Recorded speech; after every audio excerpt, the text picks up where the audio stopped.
მოგესალმებით.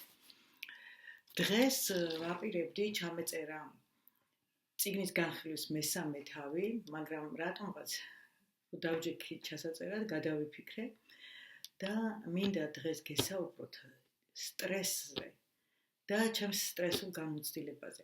ყველაფერი, რაზეც ვისაუბრებ ახლა, იქნება ჩემს თავზე რაც მოხდა და რატომ მივედი აქამდე, რამ გამომიყვანა სტრესული მდგომარეობიდან, ფაქტიურად ის პრაქტიკებიც, რაც ვაპრაქტიკე, ვეცდები ყველაფერი მოგაწოდოთ ამ ჩაწერის დროს. ამ ერთ ვიდეოში თუ მოვასწარეთ, და სხვადასხვა კურიოზული სიტუაციები ძალიან ბევრი იყო პანიკური შეტევების დროს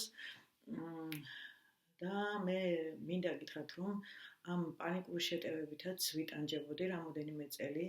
ეს არ იყო უახლოეს წარსულში, საკმარისად დიდი ხანი გავიდა მას შემდეგ და ვინც ახლა ამ მდგომარეობაში ხართ, ვისაც გაწუხებთ გაურკვეველი ემოციები თუნდაც, როგორც მე ვიყავი და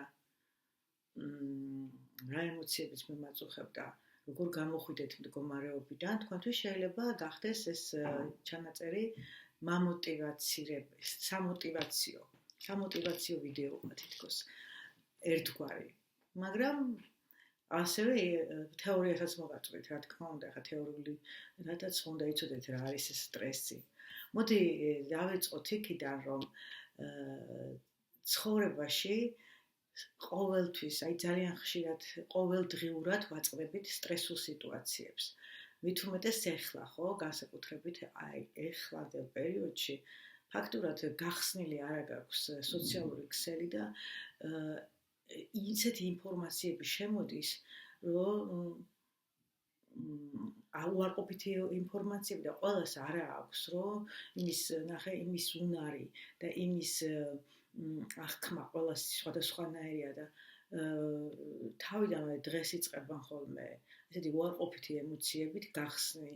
მე მაგალითად ვსკროლავ და არ ვხსნი ბევრ ინფორმაციას, მაგრამ ეს ყველას არ შეუძლია, ხო? ხშირად ვთქვათ ნაცნობებს და ჩემს კლიენტებსაც რო დილდას რო ვიწყებ ამ ინფორმაციით და შევყვები, მე ტირილით ვკვდებიო და ეხლა პირველ რიგში მე გეტყვით, რომ როდესაც დილას ასე დაიწყებთ, მთელი დღე იქნება სტრესული, იქიდან გამომდინარე, რომ ეს ცუდი, ნეგატიური, უარყოფითი აურა შეიქმნება თქვენს გარშემო და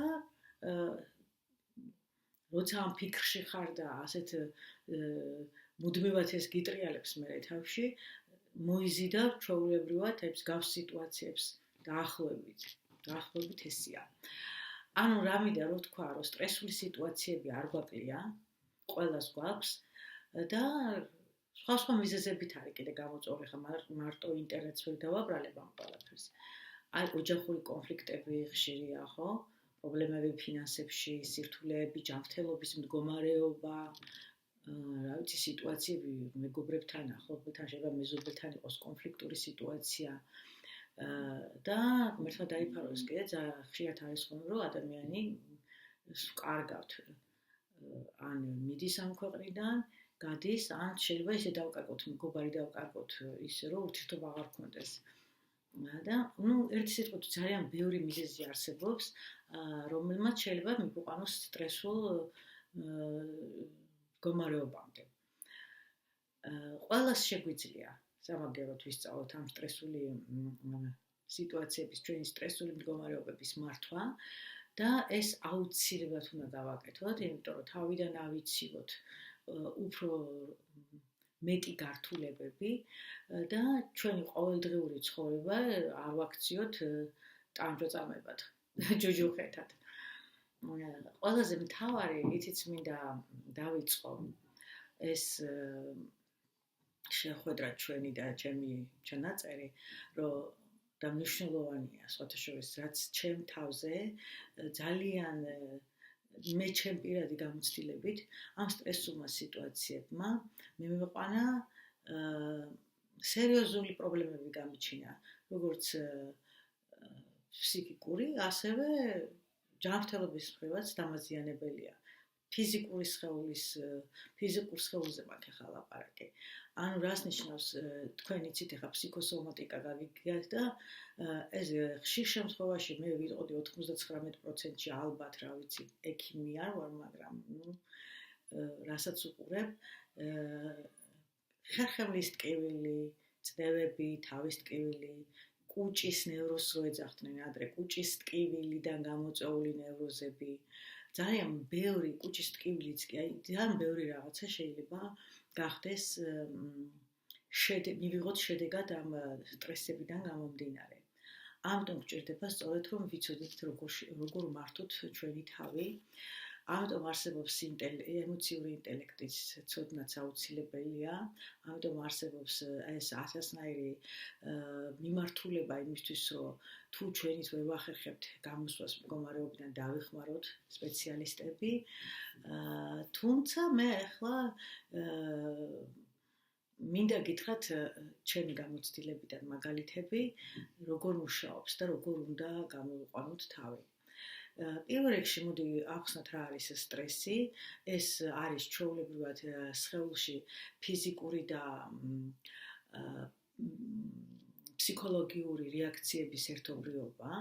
ანუ ნახეთ, როდესაც კონკრეტული სიტუაციის დროს რაღაცა ფაქტორი არის ამის გამომწვევი, ხო, რაღაცა სიტუაცია მოხდა, რაღაცა შემთხვევით შეიძლება ან ჩვენ თავზე მოხდა, ან ჩვენს ოჯახში მოხდა, ან შევესწარით მდგომარეობას ისეც, რომელიც შეიძლება ჩვენ საერთოდ არ გვეხებოდეს, მაგრამ ამანაც გამოიწვიოს სტრესული მდგომარეობა ჩვენში. ეს არ არის ახლა ეს უпростоრად ეს არის აი ძალიან ჩვეულებრივი ბუნებრივი მდგომარეობა, როდესაც რაღაც არასასიამოვნოს და ძალიან ესეთი ან კატასტროფულს ხედავ და სტრესი გამოიწვიოს შენში და ადამიანში. ეს ჩვეულებრივი, ბუნებრივი და ბიოლოგიური რეაქცია სხეულის. ხო, რომელიც მოდის ჩვენი ისტორიულად, პრეისტორიული წინაპრებისგან არის მიღებული. ეს როდესაც ჩვენი წინაპრები ძალიან დიდი ხნის წინ ვიძახი ახლა ჩვენ წინათაობებს მიდიოდნენ სანადიროდ, რაღაცა ომები იყო, რაღაცას კარგავდნენ, რაღაცას რა ვიცი რა შვილებს კარგავდნენ, მეუღლებს კარგავდნენ, ან თვითონ ხდებოდნენ ისეთ ბუნებრივი კატაკლიზმები იყო და აი აქედან მოდის ეს ყველაფერი და ამ დროს თავდაცვის ინსტინქტი ირთვებოდა, სტრესი რა არის, ხო, სტრესის დროს გამომუშავდება ნივთიერებები და ერთი სიტყვით რა მინდა იცი რომ ვთქვა, ჩვენი თავის დასაცავად, თავი რო დავიცვათ, ჩაირთვებოდა ინსტინქტები. ისეთი ინსტინქტები, როგორიც არის ორი ძირითადი ინსტინქტი. აი ინსტინქტი რას ნიშნავს? ეს სხეულის მოძრაობა, რომელიც ინსტინქტურად ხდება. რომელსაც ჩვენ კი არ ვაკონტროლებთ, აი მოხდა რაღაც და ჩაირთვება ერთი გაქცევა და მეორე არის ბრძოლა. ანუ სხეული მზად არის გასაქცევად ან საბრძოლველად. ეს არის თავდაცვის ინსტინქტი, რა თქმა უნდა, და კიდე აუცილებლად მინდა გითხრათ იმაზე, რომ როდესაც სტრესი მოხდება ხო ადამიანის ორგანიზმში, ამ დროს ყველაზე მნიშვნელოვანი ორი ჰორმონი, ადრენალინი და კორტიზონი გამოიყოფა და მაგრამ ამ ორ ჰორმონს შორისაც არის განსხვავება. აი მაგალითად მწვავე სტრესის დროს, მწვავე სტრესი რას ნიშნავს? ხანმოკლე სტრესი, როდესაც არის, აი უცბად სტრესში ხარ, რამოდენიმე საათი, ერთი დღე, სხვადასხვა ცხოველებს აქვთ ეს ხანმოკლე სტრესი, აქვთ, ზოგი ძახის არა აქვთო, მაგრამ როგორ არა აქვთ, მაგრამ უბრალოდ გაივლია და დაავიწყდებათ. ძალიან ხანმოკლე სტრესის დროს ადრენალინი გამოიყოფა და უცბად გადის, მაგრამ როდესაც სტრესი არის ძალიან ხანგრძლივი და ზოგჯერ შეიძლება ითქვას ქრონიკულიც, აქ შემთხვევაში კორტიზოლი გამოიყოფა და თუ ადამიანი მაგალითად ძალიან ბევრიც, სხვადასხვა ბევრი ადამიანი ეხლა კიდევ ერთხელ გაუსმენ ხას, ეხლა აი ამ პერიოდში იმყოფება მუდმივად, აი ქრონიკული სტრესული მდგომარეობა აქვს. და ეს შეიძლება ერთგვარად პათოლოგიათაც ჩაითვალოს, იმიტომ რომ ძალიან შემაწუხებელია და აი სწორედ ეს ქრონიკული სტრესები იწვევს ფიზიკური მდგომარეობის გაუარესებას, ანუ ჩვენს სხეულზე მოქმედებს და მე იწყება უკვე სხეულში პრობლემები. მე პირადად აი ეს სტრესული მდგომარეობები მინდა ისიც გითხრათ, რომ ახლა ტრამვებზე არ მინდა დღეს საუბარი ბავშვობის ტრამვებზე, მაგრამ ესეც ერთგვარი რაც ძალიან როგორ არის, შეიძლება არც გახსოვს ბავშვობაში ესეთი ტრავმა მიიღია იმ და მე რაღაცა მომენტში ტრიგერი ჩაირთო შენში გაჩნდა და რაღაცა მომენტში მსგავს სიტუაცია როდესაც იქნება, მაგ დროს უკვე სტრესში ვარდები. ისე რომ ვერც აცნობიერები, იმიტომ რომ ის არ გახსოვს ბავშვობაში რა მოხდა. თუმცა არის ისეთი შემთხვევები, როდესაც გახსოვს და მაშინ ირთვება. რა მინდა რომ ვთქვა, რომ მე პირადად სტრესული გამოცდილებები მქონია, მაქვს ახლა სტრესში ყოველ დღე ვართ, როგორც აღნიშნე, ყოველ დღე გვხდება ესეთი სიტუაციები, მაგრამ ჩემ შემთხვევაში განსაკუთრებით აი ეს მძაფრად შეიგრძნობოდა, როდესაც შევიცვალე ქვეყანა. ძალიან მძაფრი რეაქციები მქონდა და ეს იყო ზუსტად 25 წლის წინ და მაშინ დამეწყო უცბად, მოულოდნელად, ძალიან კარგად რომ გრძნობდი თავს, პანიკური შეტევები. და სხვათა შორის კაი ხანი დამჭირდა, ჯერ მაშინ არც იცოდ არ იყო ესე ცნობილი, რომ რაღაცა მგონია, რომ ცუდად ახარ გული გიფრიალებს, იცით ხო ამის რა არის ეს პანიკური შეტევები და როგორ გამოვლინდება, რა სიმპტომატიკას ახასიათებს. ჩემ შემთხვევაში იყო გულის საშინელი ფრიალი, ჰაერის უკმარისობა, თუმცა სხვადასხვანაირად ვლინდება ხოლმე და მეგონა რომ всё ახლა კვდებია დამთავრდა ყველაფერი, გულის შეტევა მაქვს.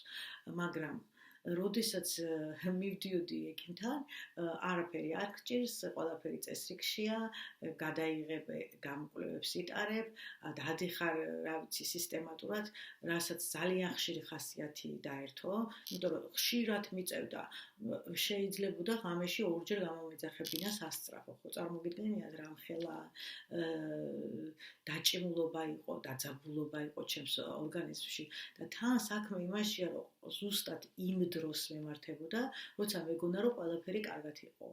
მერე თავიდან კი ვიცოდი მიზეზი, ხა შევიცვალე ქვეყანა და უცბად ესეთი ისინი დამემართა, ფაქტურად ესეც არ არის, ხო, ნორმალური გონია რომ ყველაფერი კარგად არის, აგერ მშვენივრად ხარ მოწყობილი და მაინც მეორდება რაღაცა ჩაწყნარდება, ჩაქრება, თუ რა ვიცი რა ქვია ახლა ამას და მერე ისე გამოვლინდებოდა ხოლმე. ეხლა სულ ჩემზე რო არ ვილაპარაკო, სხვადასხვა სიმპტომებით ხასიათდება, ზოგს ეს პანიკური შეტევა, ზოგს გონია რომ ფეხერიდან მიწა ეცლება და ფეხს ვერ ადგავს. საბუდივოდ მე ესეთი რაღაც არ მქონია, მაგრამ ისეთი რაღაცები მქონდა, რაც ძალიან შემაწუხებელი იყო და არანაკლები იყო ახლა მაგაზე. ზოგს ეს სტრესის დროს რა ემართება, ახლა ყველას არ ემართება ეს პანიკური შეტევა, მაგრამ სხვადასხვა დარღვევები მაინც მოყვება ხოლმე ამას, ქრონიკული სტრესის დროს განსაკუთრებით ძალიან ხშირად არის კვებითი დარღვევები, კვებითი აშლილობები, ზოგი იწყებს მუდმივად ჭამას, ზოგი პირიქით საერთოდ არაფერს არ ჭამს, ხდება ძილის დარღვევები და წნევის მომატება მაგალითად თავის ტკივილი და მე აი ფაქტობრივად არაფერი არ მქონდა დატოვებული. ყველგან მივდიოდი თავის ტვინის ტომოგრაფიიდან დაწყებული, ყველაფერს ვიღებდი, თან საკმარისად ახალგაზრდა ვიყავი. და არავინ არ მეუბნებოდა, რომ ეხლა შენ რაღაცა სტრესულ მდგომარეობაში ხარ და მშვიდება გჭირდება. არ მეუბნებოდნენ თქვენ წარმოიდგინეთ მით უმეტეს აქ საფრანგეთში. და ერთხელ შემოვიდა სასწრაფოთი რო წამოყვანეს და ვიწეკი ესე გაშოლთილი მიმღებში მოვიდა ერთი ექთანი, რომელმაც მითხრა, რომ თქვენო ქალბატონო შეიძლება ნერვოზი გაქვთო და ძალიან კარგი იქნება თუ ფსიქოლოგს გაესაუბრებითო.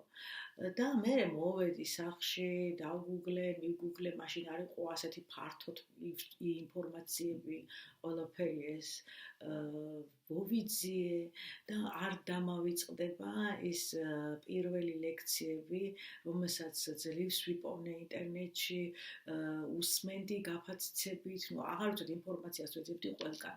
და მე ჩემით ვივედი ექიმთან და ჩემით ვთხარი, რომ მე მაქვს ნევროზი და ეხლა მჭირდება თქვენი დახმარება. რა თქმა უნდა, ფსიქოლოგს დავუკავშირდი.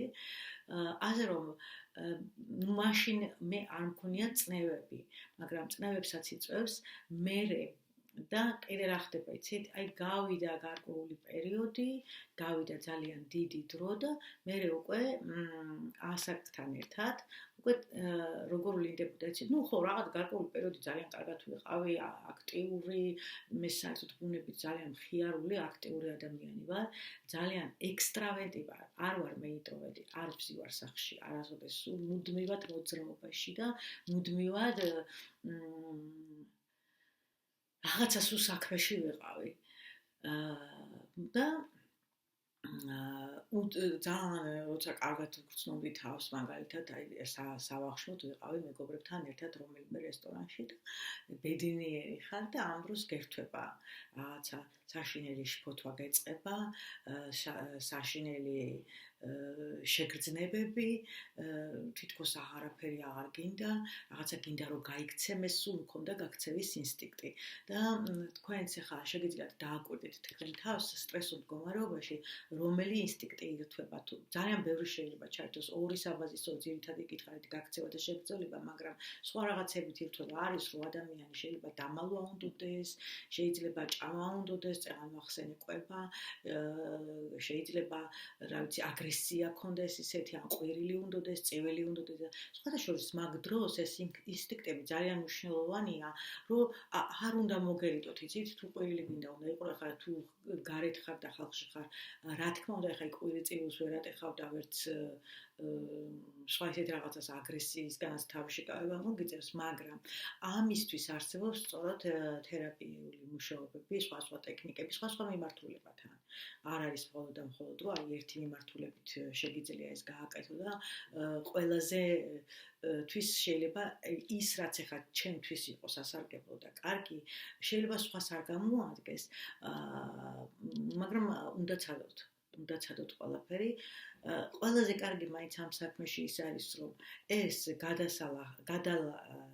შეგიძლიათ გადალახოთ, ანუ არ არის ისე რომ მუდმივად იმყოფებოდეთ ამ მდგომარეობაში, მაგრამ თავარი არის რომ გინდოდეთ ეს ყველაფერი გამოსვლა ამ მდგომარეობიდან, ზოგი დაითრგუნება, ხშირად ხდება ხოლმე ითრგუნება ადამიანი და იკეტება პირიქით.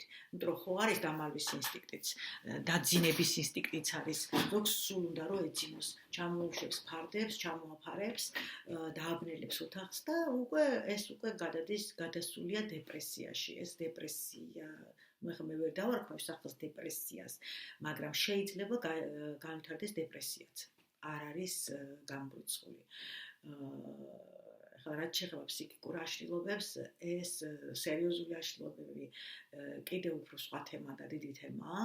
ამ შემთხვევაში მე ამას არ შევეხები, იმიტომ რომ ეს არ მაქვს გამოცდილი და დღეს მე გითხარით, რომ ჩემს გამოცდილებებზე რაც იყო და რაც გავიარე, იმაზე მინდა ვისაუბრო, რაც ზუსტად ვიცი 100%-ით რა და როგორ მუშაობს. და ნუ მოკლედ აი ეს პერიოდი გარკვეული პერიოდი, ხო?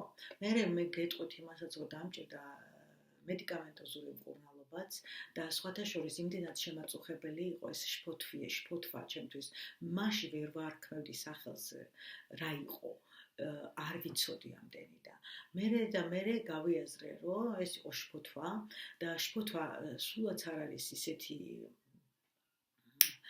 ისეთი ემოცია, რომელიც არ უნდა გქონდეს, ხო? ეს ნორმალურია, ახლა ვფიქრობ. არის სიტუაციები, სადაც შფოთვა ჩაგერთვება ავტომატურად, იმიტომ რომ ნორმალურია, ხო? რეაქციების გაჩნია რა სიტუაცია. მაგრამ როდესაც აი სულ უბრალოდ იწყებ რაღაცა აი ესეთი არანორმალური გიჟური მე ვიტყოდი. ისეთი ჩაგერთვება, რომ გონიერ უკვდები და რაც შესაბამისად გულის აჩქარებას იწვევს, პულსაცია ჩქარდება პულსი, მერე წნევა ადის მაღლა, მაშინ წნევის არც ვაკონტროლებდი, ახალგაზრდა რო ხარ, ახლა წნევის აპარატი არც გჭირდება სახში. მერე დავიწყე უკვე ამაზე ფიქრი, როცა ასაკში შევედი და მერე შევიძინე ეს ყველაფერი, შევიარაღდი რომ მიტყვიან. და რას ვამბობდი?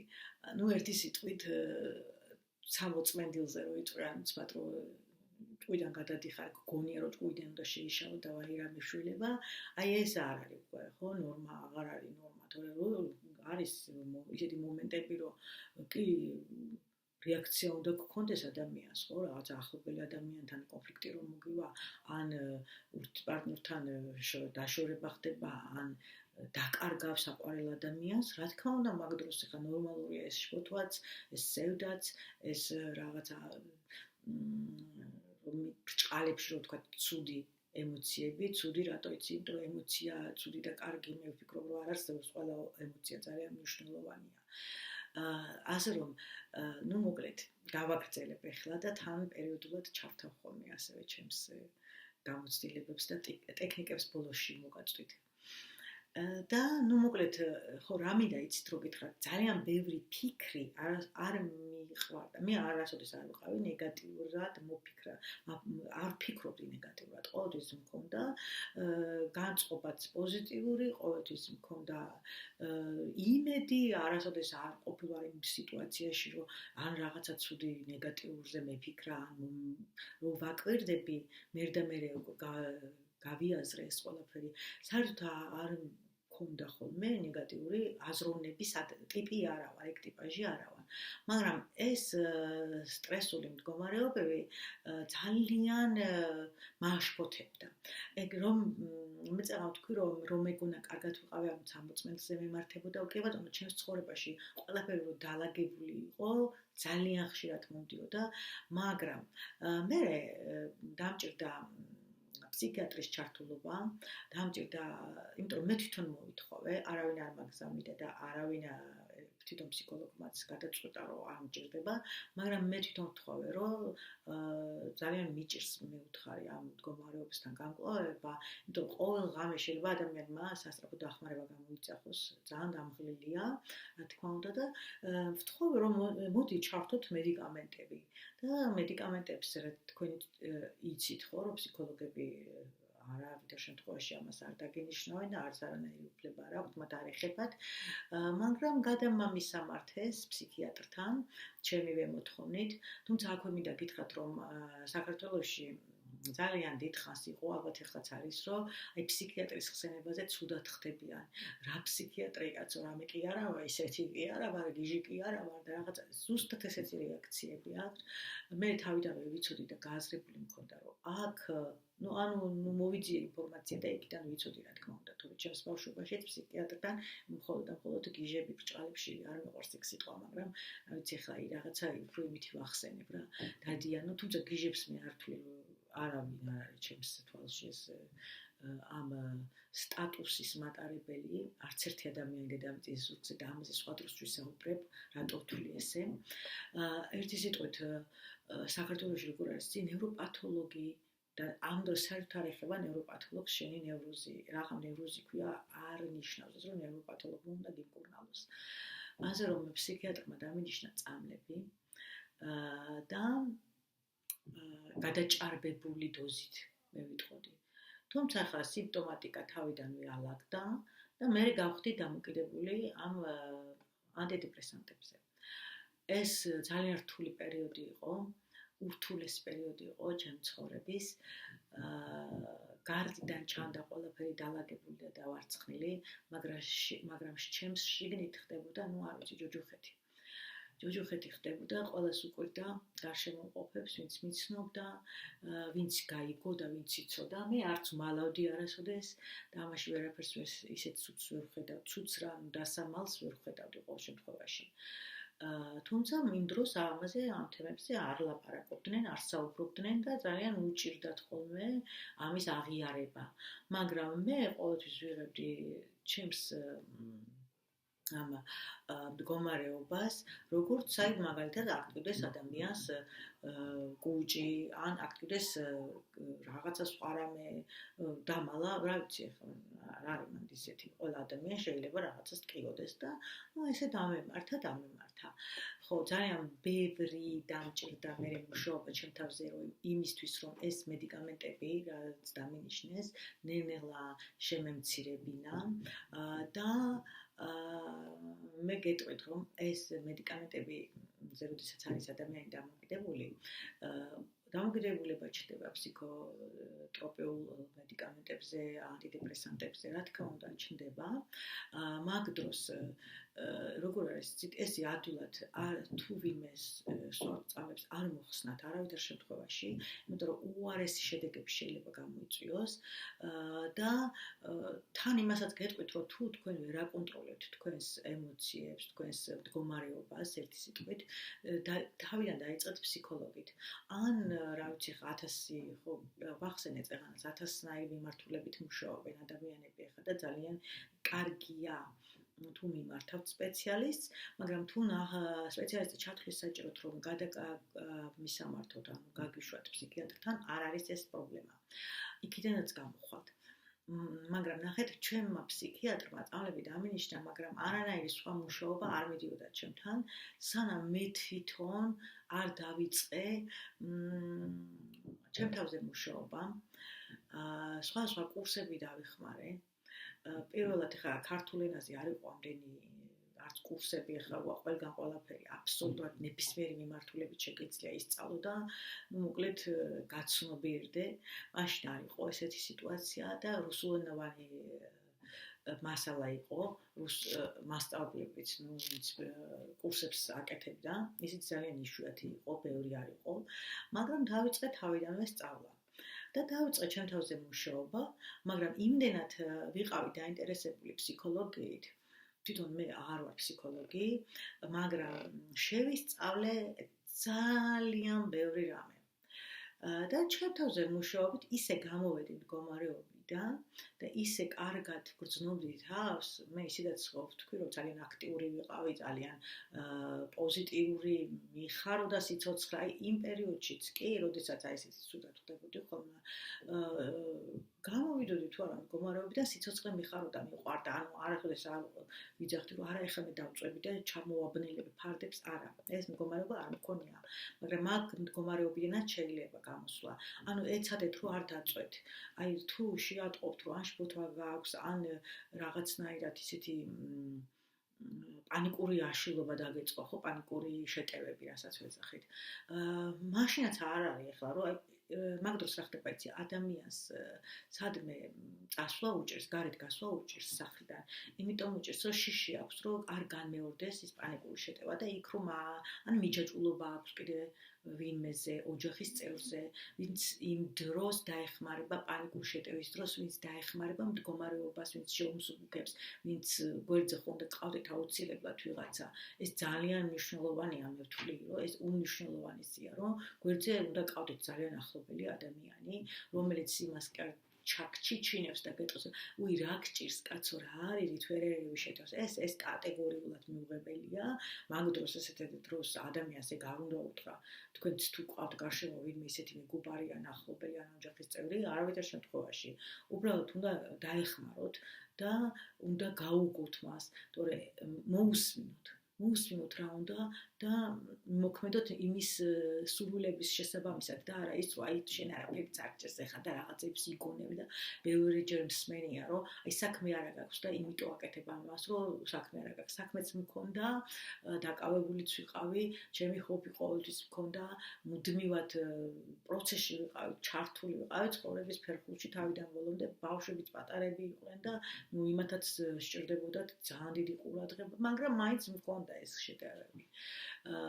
ერთი ზოგადად ჩემზე არ იყო იმ პერიოდში დამოკიდებული, ყოველ შემთხვევაში მეგონა, რომ ჩემგან დამოუკიდებლად ხდებოდა ეს.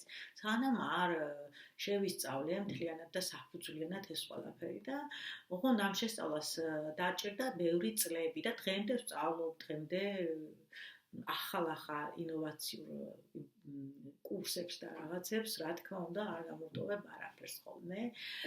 ეს სიღრმისეულად იდო ჩემში ეს ფსიქოლოგიის მიმართ ინტერესი და თავიდან დავიწყე, რა თქმა უნდა, ხა ფროიდით იწყებს ყველა და მოკლედ ჩავედი ჩვენს ქვეცნობიერში და შევისწავლე არსებობს თურმე ცნობიერი ქვეცნობიერი პროცესებში ისეთი რაღაცები ხდება, რაც არ ამოდის ზედაპირზე და მე არ ვიცი და ვერ ვაცნობიერებ.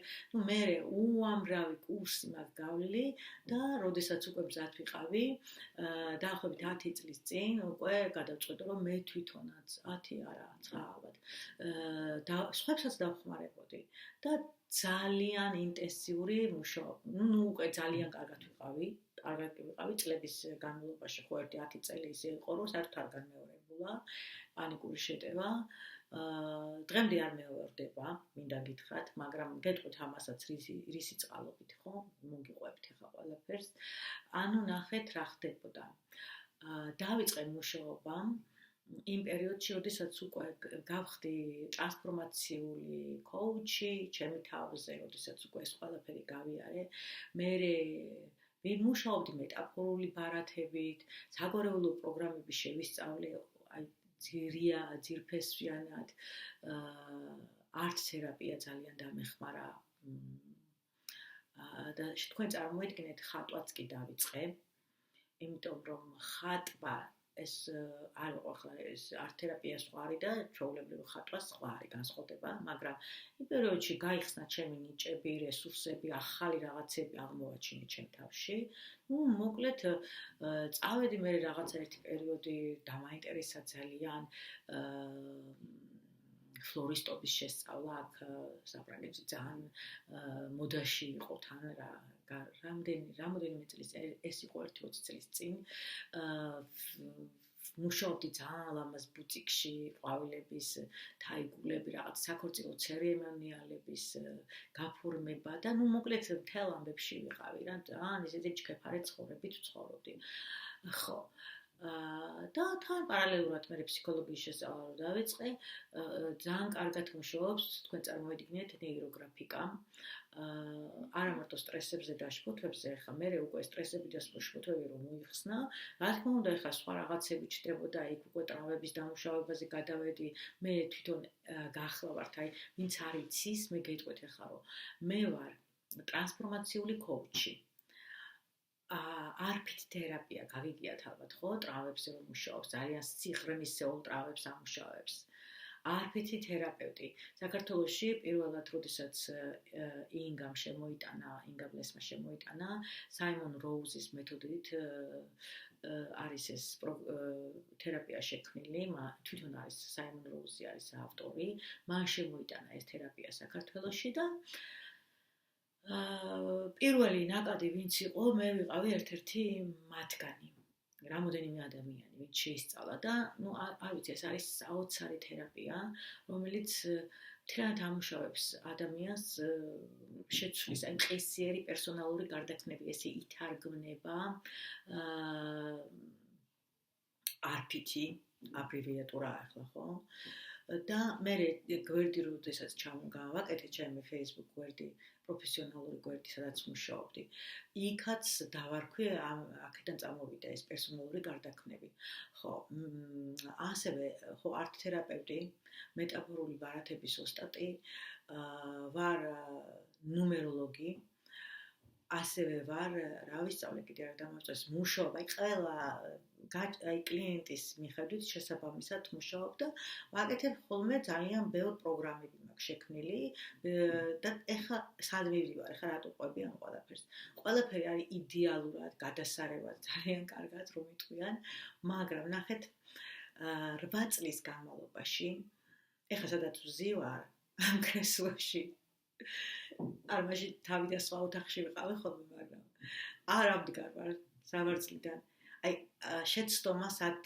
აიყო დაშვებული ახლა მართლა არ ამდგარ ვარ მეთქი ვერ ვიტყვი იმიტომ რომ ყოველ დილით დავდიოდი 1 საათი ფეხით ყოველ საღამოთიც დავდიოდი 1 საათი ფეხით მაგრამ დანარჩენ დროს ვატარებდი ან სწავლაში და ცოდნის მიღებაში ან კლიენტებთან მუშაობაში ან ჯგუფურ სესიებში ან ვინმესთან სესია მთელი დღე შემეძლო 5 სესია ჩამეტარებინა, მეკეთებინა პროგრამები და მე მქონდა ძალიან კარგი პროგრამები, სადაც იყო ბევრმა გაიარა, ხო, ძალიან ბევრმა პროგრამამ გაიარა, ადამიანმა გაიარა ეს მქონდა ცხოვრების, წარმატებული ცხოვრების გასაღები, მე ხარ აღარ დავიწყებ ჩამოთვლა საგვარეულო თემებზე ვიმუშავეთ ნუმეროლოგიაში, ბედის მატრიცაზე, ვიმუშავეთ ძალიან ბევრი, მთელი 2 წელი წელიწადში 3-4 ნაკადი მაინც ვყავდა ყოველთვის და ხესადამდე მე მეყვანა ამ ყველაფერმა.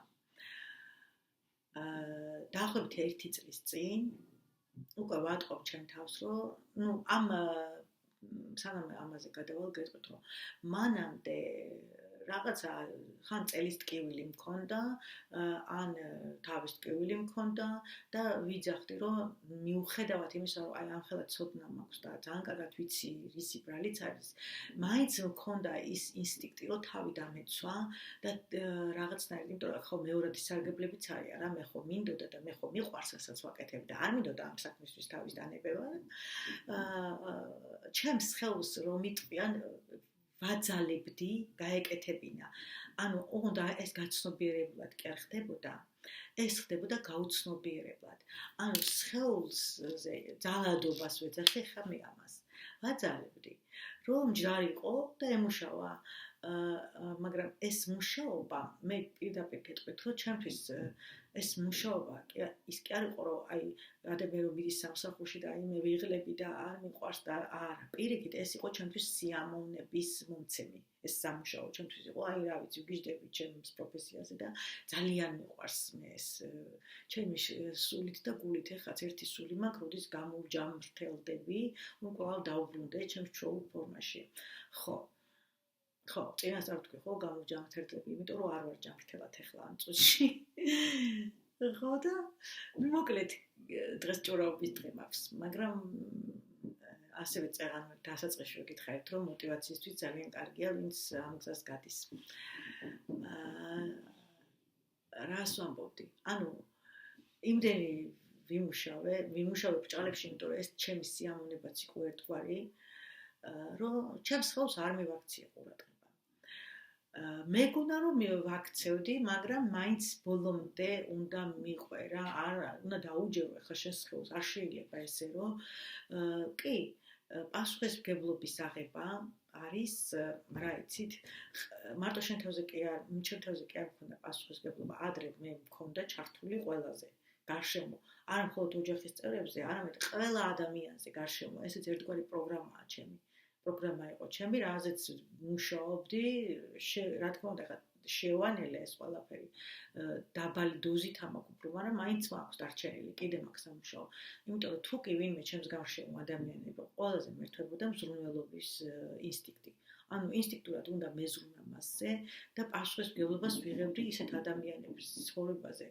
ვისაც ვჭირდებოდი, რა თქმა უნდა, მაგრამ არ შეიძლება ყველაზე აიღო პასუხისმგებლობა, არ შეიძლება, რაც არ უნდა, კი, დაეხმარე, მაგრამ ეხლა ყველას ტვირთი შენ ტვირთად აიკიდო, ეს არის ძალიან რთული, იმიტომ რომ მე ეს ფსიქოსომატურად ხერხემალზე ვტყავს პირდაპირ.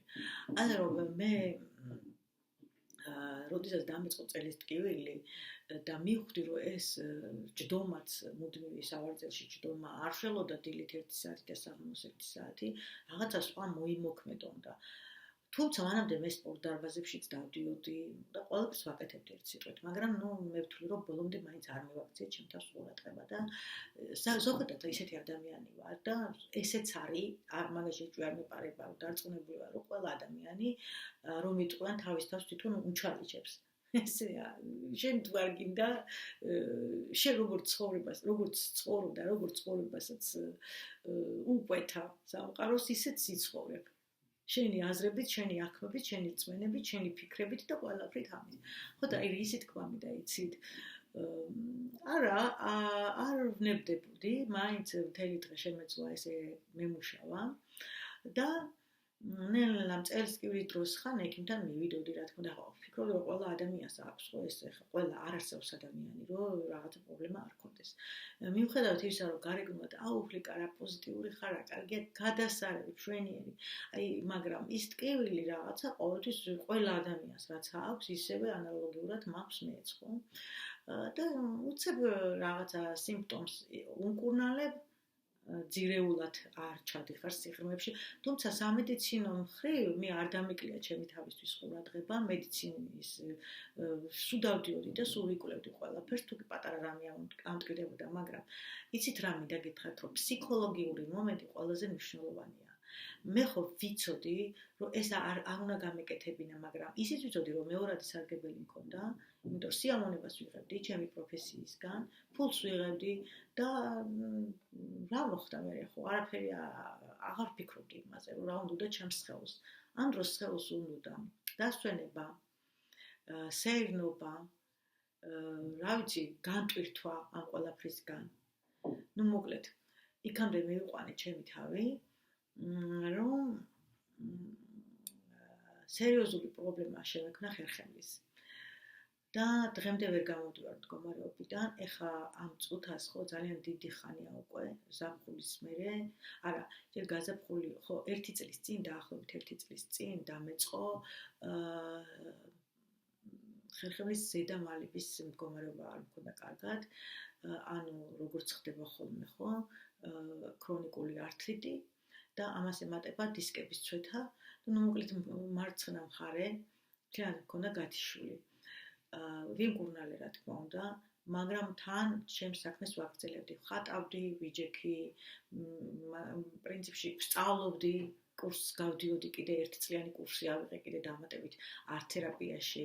მიუხედავად იმისა, რომ ართ-თერაპია ნასწავლი მაქვს რამოდენიმე წლის წინ და მე ახალი მეთოდებით მინდოდა კიდე ასიახლეები მეთოდა შემედანა და თან ვსწავლობდი და ვიჯექი. ეხლა ვზივარ ხო ამ კრესლოში. დიდი ხანი არ შეიძლება, ვეცდები რომ მალე დავამთავრო ეს შეხვედრა. ნუ მოკლედ. აი ეს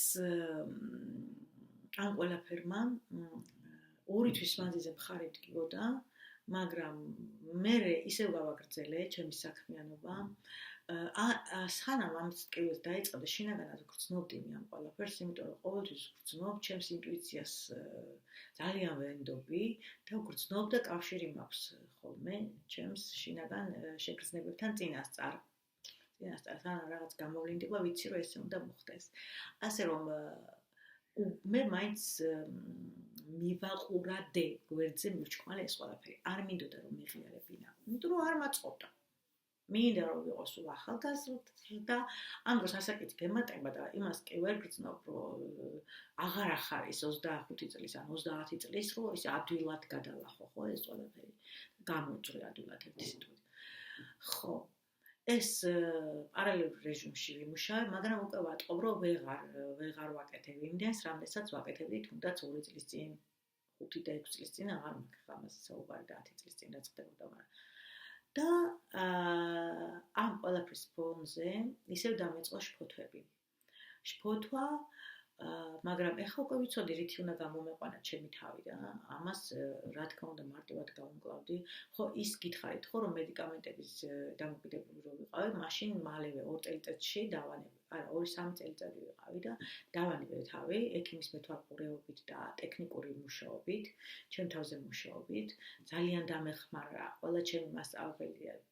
ანუ ერთი სიტყვით დამეხმარა, ვსწავლობდი, ისინი მასწავლებდნენ და ყველა ჩემი კურსი იყო შედეგიანი, ყველა არც ერთს არ ვნანობ აბსოლუტურად, იმიტომ რომ ძალიან ბევრი ფინანსები მაქვს ჩადებული. რა თქმა უნდა, ეხლა ეს კურსები არ არის იაფიანი და არ არის მარტივი, მაგრამ ნუ სამაგიეროდ ამ ყველაფერს მე რეალიზება გავუკეთე ამ ცოდნას,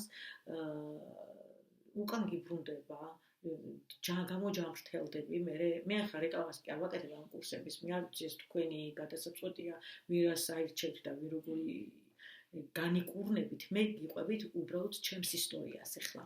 და თუ გამოგადგებათ, რატომაც არა, ხო? ახლა უფასოც ბევრია. ვისაც არ აქვს საშუალება, მაშინ მე უბრალოდ მე რომ ნახე რომ ეს ყველაფერი ძალიან სიღრმისეულად შევისწავლე, მინდოდა რომ უკვე კიდე და კიდე გამეფართოებინა ეს ცოდნა, იმიტომ რომ თვითონ პროფესიათაც გამეხადა. და ძალიან ბევრ ადამიანს დავეხმარე, რა თქმა უნდა, დავეხმარე და კიდევაც გავაგრძელებ ჩემს საქმიანობას ცოტა ხანში. ეხლა ამ ეტაპზე შეჩერებული მაქვს, არ მყავს კლიენტები, არ მყავს არავინ, იმიტომ რომ არ შემიძლია ჯდომა. და წამოწოლილიც არ შემიძლია, ტყივილი მაქვს ძალიან. ასე რომ ამ დროს ხო, მივიყვანე ჩემი თავი აქამდე, გამოვასწორე ის ზედა მალები, აღდგა რა ის აღარ აღდგება, ის ქრონიკულშია უკვე, მაგრამ ყოველ შემთხვევაში სიმპტომები ჩაქრა. და გარკვეული ხნის მერე მე მაინც ისეთი მხიარული, ესეთი აქტიური, ესეთი რაღაცა და გარკვეული ხნის მერე ზაფხულში, ეხლა ზაფხულში ამოვაჩინე ერთ დღესაც ვიღვიძე და ვხედავ რომ ვეღარ ვდგები ლოგინიდან, საწოლიდან საერთოდ. ასე რომ მთლიანად ხერხემალი დაზიანებულია, ძალიან ბევრი დიაგნოზი მაქვს შიგნით. ეს რა თქმა უნდა არ არის განაჩენი და სასიკვდილო არაფერი არ ამჭირს, მაგრამ არის ძალიან დამღლელი, დამტანჯველი, ტკივილი. ანუ ქვედა მალებიც უკვე არ არის ნორმაში, ანუ გაცდა, გადაიწია ხერხემალმა ჯდომისგან, ანუ ჩამოყალიბდა სკოლიოზიც, დაემატა ართროს ეს ყველაფერი და ამავდროულად დაიწყო ნერვის ანთება ფეხში. ასიატიკური ნერვის ანთებას ეძახიან, არ ვიცი ქართულად რა ქვია. და ნუ მოკლედ ეს იყო ჯოჯოხეთური 3 თვე, რომელიც გავიარე. მიუხედავად ამისა, აი როგორ ვიყავით და ამასთან ჩემს ძალიან ახლო მეგობარს და არაჩვეულებრივი გოგოა, ჩემი კოლეგაა, მას ვესაუბრებოდი რომ კი, კარგად გრძნობ თავს ფსიქოლოგიურად, იმდენად ვარ, აი რამდენად დიდი მნიშვნელობა აქვს, როდესაც ეს ყველაფერი იცი რას ნიშნავს, როგორია, რა უნდა გააკეთო. მაგრამ ბუნებითაც ესეთი ვარ რა, არ მინდა არასოდეს არ ვაპირებ, არც მე მგონი მე არც დავბერდები, ესე მქონია არ დავბერდები განა, იმიტომ რომ მოვხვდები ადრე, არა უბრალოდ ჩემი შინაგანი მდგომარეობა არასოდეს არ ბერდება და არასოდეს არ არის ცუდად. და ჩემი მეგობარს ვეუბნებოდი რომ აი კი მაქვს ჩავარდნები, მაგრამ ეს არის 5 წუთიანი ჩავარდნები, ხო აი ძალიან რო ვტკივა და მე უცებ ნერვები შემოგიტევს, რა თქმა უნდა, ხა ეს ნერვებთან პირდაპირ კავშირშია და ნუ მოკლედ 5 წუთი შემიძლია ვიტირო. 5 წუთის მერე ისეთი ბედნიერი იყო, რომ აი ვერაგესად დავიცალო. ანუ ჩემი რისი თქმა უნდა რატო ყვები ამას იცი, ტირილი კარგია. ხანდახან თუ გეტირება უნდა იტირო, თუ უნდა გაქცევა უნდა გაიქცე, ტირილიც არის ინსტინქტი, რაღაცა ემოციის გარეთ გამოტანა ხდება ამ დროს. არ უნდა დატოვო შენში ის ემოცია, არ უნდა დაიტოვო არავითარ შემთხვევაში. იმიტომ რომ ემოციებს მე ადრე ვიტოვებდი ჩემში და ზუსტად ის ემოციები იყო, რომელმაც შემდეგ უკვე პანიკურ შეტევებამდე მიმეყვანა. ანუ შენი ემოცია უნდა გამოიტანო, ინსტინქტის სახით გამოვა ეს. როცა მარტო ხარ, გააკეთე, 1000-ნაირი პრაქტიკები არსებობს, ბალიშის ცემა მაგალითად, ძალიან ძველი მეთოდია. და ნუ რა ვიცი, სპეციალისტების დახმარებით შეგიძლიათ, აი მაგალითად ჩვენ ძალიან კარგად ვმუშაობთ არფითი თერაპიით, სხვა მსგავსი პრაქტიკებით, როცა ძალიან ძლიერი ემოცია და გინდა გარეთ გამოიტანო. ასე რომ, ნუ მოკლედ, ეხლაც ამ პერიოდში ვიმყოფები ესეთ მდგომარეობაში, რომ კურნალობის პროცესში ვარ, მაქვს პერიოდები, რომ ძალიან მტკივა და ტკივილ გამაყუჩების გარეშე უბრალოდ ფიზიკურად არ შეიძლება შემოყოფნა, იმიტომ რომ საშინელი ტკივილებია, მაგრამ ყველაფერი არის ძალიან კარგად. ასევე, ხო, ეხლა გადაწყვეტე იმიტომ წიგნების ჩაწერა, იმიტომ მთელი დღე წევარ ამ წიგნს ვკითხულობ, რაღაცას ისეც ვაკეთებ რა, ძალიან მინიმალურად მოძრაობ, იმიტომ არ შემიძლია ფიზიკურად, თორე ეს გასეირნებაც ხანდახან კი ბატონო გავდივარ კიდეც გარეთ, მაგრამ 10-15 წუთი მეტი არა და გამოდის ისე, რომ არ უნდა მიიყვანოთ თავი იმ მდგომარეობამდე.